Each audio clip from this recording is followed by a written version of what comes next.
আওয়ামী লীগ ক্ষমতা থেকে যাওয়ার পর সাথে শেখ হাসিনা ভারতে পালিয়ে যাওয়ার পর উনি পালিয়ে গেছেন ভারতে, এই কথাটা প্রয়োজন না থাকলেও মাঝে মাঝে বলতে ইচ্ছা করে, শুনতে নিজের কানেই ভালো লাগে।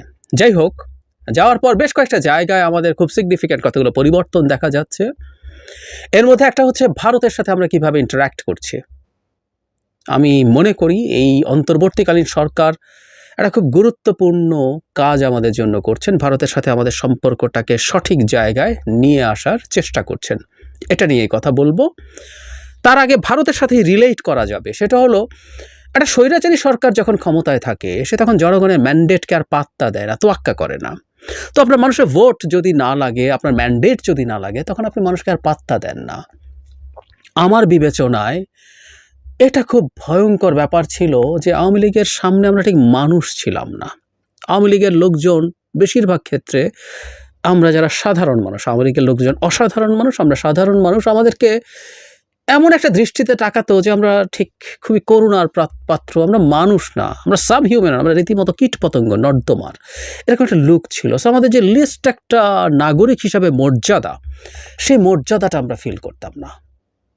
এই কথাটা এই জন্য বললাম, ঠিক একই রকম একটা ঘটনা আমরা বাংলাদেশ একটা স্বাধীন দেশের নাগরিক হিসাবে ভারতের সামনে আমরা এই মর্যাদাটা ফিল করতাম না। ভারত আমাদের কাছে আওয়ামী লীগ যেভাবে আমাদের সাধারণ মানুষের দিকে যেভাবে তাকাতো নর্দমার কীটের মতো, ভারত রাষ্ট্র হিসাবে বাংলাদেশের প্রতি, বাংলাদেশের মানুষের প্রতি একই রকম তাচ্ছিল্য, একই রকম বিদ্রুপ, একই রকম ঘৃণা টু সাম এক্সটেন্ট নিয়ে তাকাতো।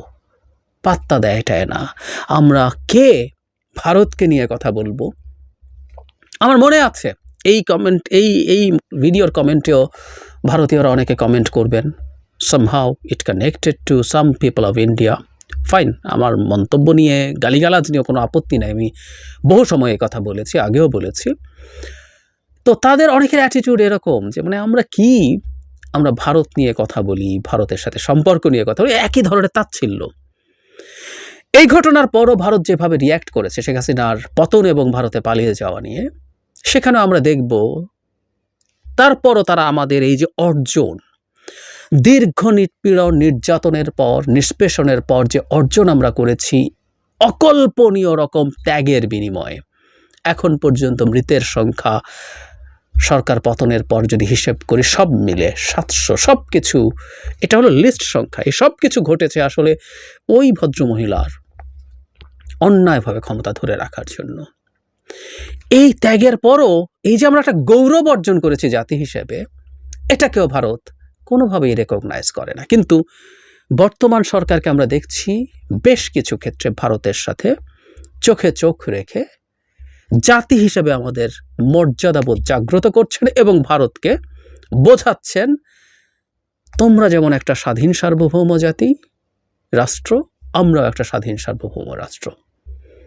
আমরা আকারে ছোট হতে পারি, জনসংখ্যায় ছোট হতে পারি, অর্থনীতির সাইজে ছোট হতে পারি, কিন্তু আমাদেরকে কগনিজেন্সে নিতে হবে ওইভাবে, স্লেভ হিসাবে না, একটা ভ্যাসাল স্টেট হিসাবে না, করদ রাজ্য বা একটা কলোনি হিসাবে না, একটা স্বাধীন রাষ্ট্র হিসাবে নিতে হবে। দুটো ঘটনা আমাকে বহুদিন পর সেই আনন্দ দিয়েছে। একটা হচ্ছে ভারতের হাই কমিশনার আমাদের পররাষ্ট্র উপদেষ্টার সাথে বসেছেন, সেখানে তিনি বেশ কিছু কথাবার্তা বলেছেন। আমার মনে হয় আমাদের একটু শোনা দরকার, আমাদের অনেকের চোখে পড়েছেও, সেটা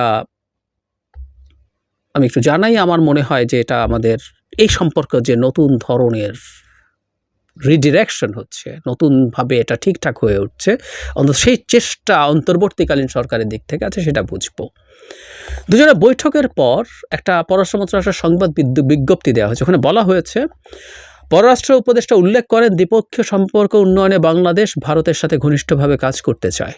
আসলেও আমরা মনে করি এই দুটো দেশ ঘনিষ্ঠভাবে কাজ করা উচিত। আগামী দিনে আরও বেশি করে জনগণ কেন্দ্রিক সম্পৃক্ততার উপরে জোর দেন। ভেরি ইন্টারেস্টিং, খুবই রাইটলি আমাদের উপদেষ্টা বলছেন যে জনগণ কেন্দ্রিক যে সম্পৃক্ততা, বাংলাদেশের জনগণের সাথে ভারতের জনগণ, রাষ্ট্রের সাথে রাষ্ট্রের সম্পর্ক হবে। একটা দল বা প্রেসাইজলি বললে একজন স্বৈরাচারী ব্যক্তির সাথে যেরকম সম্পর্ক ভারত করেছিল তা থেকে বেরিয়ে আসার কথা আছে। তারপর তিনি বলছেন, বিশেষ করে সীমান্তে হত্যা, তিস্তার পানি বন্টন চুক্তি সম্পাদন ও নিত্য প্রয়োজনীয় পণ্যের সরবরাহ নিশ্চিত করার মতো গুরুত্বপূর্ণ বিষয়ে জোর দেন পররাষ্ট্র উপদেষ্টা। আমাদের যে কোর দাবিগুলো, আরও অনেক দাবি আছে, নিশ্চয়ই প্রথম বৈঠকেই সব বলবেন না, সেগুলো উল্লেখ করেছেন। খুব ইন্টারেস্টিংলি উনি বলছেন, জনাব তৌহিদ হোসেন, বাংলাদেশের ঘটনাবলী নিয়ে ভারতীয় গণমাধ্যমে খুব বেশি অতিরঞ্জিতভাবে প্রচার চলছে বলে উল্লেখ করেন। সাবেক প্রধানমন্ত্রী শেখ হাসিনার সাম্প্রতিক বক্তব্য প্রসঙ্গে তিনি বলেন, ভারত থেকে আসা ধরনের বক্তব্য দ্বিপক্ষীয় সম্পর্ক উন্নয়নের জন্য সহায়ক নয়। ব্রিলিয়ান্টলি বলেছেন। প্রথমটা দেখুন, বাংলাদেশে এই ঘটনা যখন ঘটল তখন থেকে ভারতের বিশেষ করে বিজেপি পেট্রোনাইজ, বিজেপির একেবারে মুখপাত্র ধরনের কতগুলো চ্যানেল মানে অকল্পনীয় মিথ্যাচার, অকল্পনীয় রকম অতিরঞ্জিতভাবে, অকল্পনীয় রকম নাটকীয় ঢঙে প্রচার করেছে। বিশেষ করে Republic TV, Republic Bangla, ANI, এই চ্যানেলগুলো। অন্যগুলো কম করেছে তা না, ওদের টোন হয়তো এদের মতো অ্যাগ্রেসিভ ছিল, একটু কমই ছিল, কিন্তু তারাও করেছে। সুতরাং এটাও বাংলাদেশ জানিয়ে দিচ্ছে। খেয়াল করে, এটা একটা নতুন বাংলাদেশ, যেখানে বাংলাদেশের পররাষ্ট্র উপদেষ্টা ভারতকে তার মেসেজ এভাবে জানিয়ে দেয় ক্লিয়ারলি। যেটা সবচেয়ে বেশি আলোচিত, প্রধানমন্ত্রী যে ভারতে বসে বসে এরকম বক্তব্য দিচ্ছেন, সেটা দ্বিপক্ষীয় যে সম্পর্ক উন্নয়নের জন্য সহায়ক নয়। এই জায়গাটা খুব জরুরি। খেয়াল করি আমরা শেখ হাসিনাকে একটা পতিত স্বৈরাচার, এই পতিত স্বৈরাচার পালিয়ে ভারত গেছেন। ভারতে তার আশ্রয় থাকা নিয়ে আমাদের প্রশ্ন আছে, কারণ যাওয়ার আগের মিড-জুলাই থেকে ক্ষমতাচ্যুতির আগ পর্যন্ত তিনি একটা ম্যাসাকার ঘটিয়েছেন, মানবতা বিরোধী অপরাধ করেছেন। সিরিয়াসলি কয়েকশো মানুষের মৃত্যু, হাজার হাজার মানুষের আহত হওয়া, কয়েকশো মানুষের অন্ধ হওয়া, এই রকম ঘটনা উনি ঘটিয়েছেন এবং এই পুরো রাষ্ট্রকে একটা বিপদের মুখে ফেলে দিয়ে উনি পালিয়েছেন। শুধু তাই না, এই পুরো সময়টা তিনি যখন ক্ষমতায় ছিলেন, তিনি গুম, বিচার বহির্ভূত হত্যাকাণ্ডের মতো মানবাধিকার বিরোধী অপরাধ, মানবতা বিরোধী অপরাধ করেছেন, যেগুলো তার ইন্টারন্যাশনাল ক্রিমিনাল কোর্টে ট্রায়াল দেওয়া করা সম্ভব। বাংলাদেশে তো তার বিরুদ্ধে কত মামলা হতে পারে, দুর্নীতি দুঃশাসন রিলেটেড মামলা সরিয়েও যদি রাখি। এইরকম একটা বিভৎস মানুষ যে বাংলাদেশ রাষ্ট্রটাকে ধ্বংস করে দিয়েছে, তাকে ভারত আশ্রয় দিয়েছে। এটা ইটসেলফ ভারতের কাছে আমাদের বিরাট চাপের বিষয় হওয়া দরকার। যদিও শশী থারুর, যিনি বাংলাদেশ বিষয়ে মোটামুটি সেন্সিবল কথা বলেছেন, তিনিও দেখলাম শেখ হাসিনাকে আশ্রয় দেওয়াকে পজিটিভলি নিচ্ছেন, কারণ তার বন্ধু বলছেন, কারণ কংগ্রেসেরও একসময় বন্ধু ছিল। আমরা এটুকুর ডিবেট যদি সরিয়েও রাখি, সেখানে বসে তিনি বিবৃতি দিচ্ছেন বাংলাদেশের ভেতরে এটা করো ওটা করো, এবং বাংলাদেশে যে ম্যাসাকার ঘটিয়ে গেছে সেই ম্যাসাকারের পক্ষে সাফাই গাইছেন। এখনো সারা পৃথিবী দেখলো, সারা পৃথিবী কন্ডেম করলো, সহানুভূতি জানালো। ভারত বাংলাদেশের এই ম্যাসাকার নিয়ে জানালো না, শুধু কিছু হিন্দুর ওপরে কিছু হয়েছে কিনা সেটা নিয়ে তাদের মাথা ব্যথা। এই ম্যাসাকার নিয়ে জানালো, সেই ম্যাসাকার নিয়ে মিথ্যাচার করছেন ভারতে বসে বসে শেখ হাসিনা, আহ্বান জানাচ্ছেন এটা করো ওটা করো। এটা তো হতেই পারে, আমরা ক্ষুব্ধ হব, ক্ষুব্ধ হয়েছি, এবং আমাদের উপদেষ্টা এটা জানিয়ে দিয়েছেন। কি অসাধারণ দৃশ্য! বহু বছর পর, ওই যে বললাম, আওয়ামী লীগ যাওয়ার পর যখন নিজকে একজন রাষ্ট্রের নাগরিক বলে মনে হয়, আমি আওয়ামী লীগ না, আওয়ামী লীগ করি না, কিন্তু আমি একজন রাষ্ট্রের নাগরিক, আমার অনেক টাকা নাই, কারো আরও কম আছে, কারো কিছু নেই, কিন্তু এটা আমার স্বাধীন দেশ, আমি এটা স্টেক হোল্ড করি, এই দেশের মালিকানা আছে আমার, সেই বোধটা ঠিক একই রকম। এই উক্তিগুলো সেই রকম একটা অনুভূতি দিচ্ছে। আমি আরেকটা উক্তি যোগ করতে চাই, আমাদের স্বরাষ্ট্র উপদেষ্টা ব্রিগেডিয়ার জেনারেল সাখাওয়াত হোসেনের উক্তি। উনি বর্ডার গার্ড বাংলাদেশের উদ্দেশ্যে স্বরাষ্ট্রমন্ত্রী বলেছেন, বিজিবির মতো একটা ফোর্সকে পিঠ দেখাতে বলেছে সীমান্তে আমাদের লোক মারে, বিজিবি পতাকা বৈঠক করতে বাধ্য হয়। আমি বলেছি যে পিঠ দেখাবেন না, এনাফ ইজ এনাফ।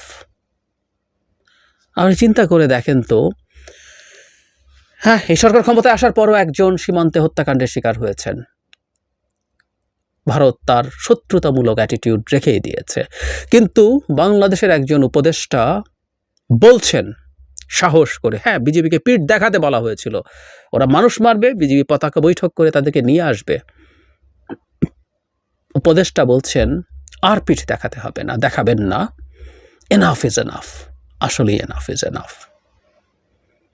অথচ আগের সরকারের কথা আমাদের মনে থাকার কথা, হাসিনার সরকার, যেখানে মন্ত্রী পর্যন্ত বলছে যে চোরাকারবারি করে বলে এটা হয়, না করলে হতো না। বিজিবির চিফ এই দেশের জনগণকে, বিজিবির ডিজি এই দেশের জনগণকে দায়ী করেছেন সীমান্তে হত্যার জন্য। মানে আমাদের দেশের মানুষ, মন্ত্রী, বিজিবি চিফ, সীমান্তে মানুষ হত্যা করা হচ্ছে, সেটা নিয়ে সাফাই গান। আমরা কোথায় নেমে গিয়েছিলাম ভারতের কাছে, কি পরিমাণ নর্দমার কীটে পরিণত হয়েছিলাম। আজকে একজন উপদেষ্টা চোখে চোখ রেখে বলছেন, আমরা খেয়াল করছি যে জাতি হিসাবে আমাদের আত্মমর্যাদা কোথায় গিয়ে ঠেকেছিল এই আওয়ামী লীগ সরকারের সময়, বিশেষ করে ভারতের সামনে। কারণ ওই দেশটার স্লেভারি করেই শেখ হাসিনা তার ক্ষমতা টিকিয়ে রাখছিলেন। আর আজকে সেই পরিস্থিতির পরিবর্তন হয়েছে। আমরা আমাদের সরকারের এই অবস্থানগুলোর সাথে শক্তভাবে, দৃঢ়ভাবে আছি, দৃঢ়ভাবে থাকব। আমরা জনগণ যদি সরকারের সাথে একসাথে থাকি, আমি বিশ্বাস করি ভারতকে এই রিয়ালিটি মেনে নিতে হবে। এতদিন আমরা কোনোভাবেই সমর্থন করিনি, কিন্তু যায় আসেনি, কারণ একটা স্লেভ সরকারকে দিয়ে ভারত যা চেয়েছে তাই করিয়ে নিয়েছে, যা চেয়েছে তাই, যেভাবে চেয়েছে, যতটুকু চেয়েছে। বাংলাদেশের সব স্বার্থ বিসর্জন দিয়ে ভারতের স্বার্থ রক্ষা করিয়েছে। এখন সেই সরকারটা নেই, সেই সরকারটা জনগণের চাওয়ার সাথে রেজোনেট করছে। দুটো যদি আমরা একত্র থাকতে পারি, শক্ত থাকতে পারি, ভারতের সামনে আমরা ওই যে আমাদের দেশে যেমন মানুষ হয়ে উঠলাম, ভারতের সামনে আমরা একটা রাষ্ট্র হয়ে উঠব, একটা করদ রাজ্য কিংবা কলোনি না। বাংলাদেশ এ দফায় স্বাধীনতার পর ব্যক্তিগত পর্যায়ের বিষয়ের সাথে রাষ্ট্রীয় পর্যায়ে ভারতের মুখোমুখি, এটাও আমাদের এক নতুন বাংলাদেশকে আমরা দেখতে পাচ্ছি। আমাদের উপদেষ্টারা, আমাদের এই সরকার এই ক্ষেত্রে সফল হোক। এবং আমি বহু সময় বলি, ভারত যেভাবে বাংলাদেশের সাথে সম্পর্ক তৈরি করতে চেয়েছে, এটা বাংলাদেশ শুধু না, ভারতের জন্য লং টার্মে বা লং রানে ভালো হবে না। আজকে ভারতের বিভিন্ন জায়গা থেকে গুরুত্বপূর্ণ অ্যানালিস্টরা, গুরুত্বপূর্ণ থিঙ্ক ট্যাঙ্কগুলো বলতে শুরু করেছে, ভারতেও সেই চাপটা তৈরি হয়েছে এই পতনের পরে, এগুলো অনেক আগে হওয়া উচিত ছিল, হয়েছে। সাথে আমরা যদি ঠিকঠাক থাকি, ভারতকেও পাল্টাতে হবে। এবং ভারত হয়তো এখনই বুঝতে পারছে না, কিন্তু এটা ভারতের জন্য আখেরে বেনিফিশিয়াল হবে।